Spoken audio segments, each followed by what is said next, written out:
ஷிம்லா ஒப்பந்தம் கையெழுத்தான வரலாற்று சிறப்புமிக்க மேஜையில் இருந்த பாகிஸ்தான் கொடி அகற்றம். காஷ்மீரின் பஹல்காம் தாக்குதலுக்கு பின்னர் தற்போது இந்த ஒப்பந்தம் பரபரப்பாக பேசப்படுகிறது.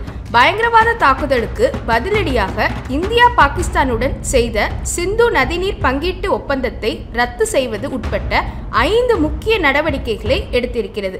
இதனால் பதறிய பாகிஸ்தான் நாங்கள் ஷிம்லா ஒப்பந்தத்தை ரத்து செய்கிறோம் என்று அடாவடியாக அறிவித்தது.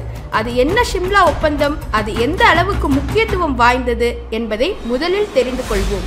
இந்தியாவும் பாகிஸ்தானும் தனித்தனி நாடுகளாக பிரிந்த போதும் எல்லை பகுதியில் பிரச்சனை இருந்து வந்தது. நீண்ட காலமாக இருந்து வந்த இந்த பிரச்சனைக்கு தீர்வு காண பல்வேறு கட்டங்களில் முயற்சி மேற்கொள்ளப்பட்டு வந்தது. இந்த சூழ்நிலையில் பாகிஸ்தானை பிரிப்பதற்கு அதன் மூலம் வங்காளதேசம் என்னும் புதிய நாடு உருவாக காரணமாக கடந்த 1971ஆம் ஆண்டு இந்தியா பாகிஸ்தான் இடையே போர் மூண்டது. இதில் இந்தியா வெற்றி பெற்றதுடன் வங்காளதேசத்தை தனி நாடாக உருவாக்கி கொடுத்தது.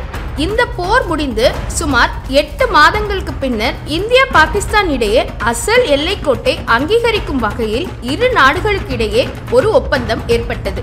இமாச்சல் பிரதேச மாநிலம் ஷிம்லாவில் உள்ள ஜனாதிபதி மாளிகையில் இந்த ஒப்பந்தம் கடந்த 3/7/1972 அன்று கையெழுத்தானது. அப்போதைய இந்தியா பிரதமர் இந்திரா காந்தி, பாகிஸ்தான் அதிபராக இருந்த சுல்பிகர் அலி பூட்டோ ஆகியோர் கையெழுத்திட்டனர். இதன் மூலம் வங்கதேசத்தை அங்கீகரிப்பது, இந்தியா பாகிஸ்தான் இடையேயான அசல் எல்லைக்கோட்டை அங்கீகரிப்பது, இரு நாடுகளுக்கிடையே ஏற்படும் பிரச்சனையில் 3வது நாடு தலையிடுவதை அங்கீகரிப்பது ஆகியவை முக்கிய அம்சங்களாக வகுக்கப்பட்டது. வரலாற்று சிறப்புமிக்க இந்த ஒப்பந்தம் கையெழுத்தான பளபளப்பான மரமேஜை இமாச்சல் பிரதேசம் ஷிம்லாவில் உள்ள ஜனாதிபதி மாளிகையில் உள்ள கீர்த்தி அங்கீகரிப்பில் இருப்பது பாதுகாப்பாக வைக்கப்பட்டுள்ளது. விலை உயர்ந்த மரத்தினால் செய்யப்பட்ட அந்த பிரம்மாண்ட மேஜை பித்தள தகடுகளால் வெய்யப்பட்டு கலைநயமிக்கதாக இருக்கும். அதன் மீது ஷிம்லா ஒப்பந்தம் கையெழுத்தான படமும் இந்திய பாகிஸ்தான் நாட்டுக்கொடியும் வைக்கப்பட்டு இருக்கும். சமீப காலம் வரை அதை அப்படித்தான் இருந்தது.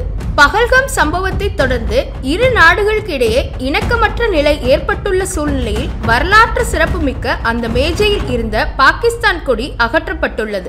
அந்த கொடி எப்போதும் அகற்றப்பட்டது என்று குறித்து விவரம் தெளிவாக தெரியவில்லை என்றாலும் மேஜையில் கொடி இல்லை என்பது ஜனாதிபதி மாளிகை அதிகாரிகள் உறுதிப்படுத்தினர்.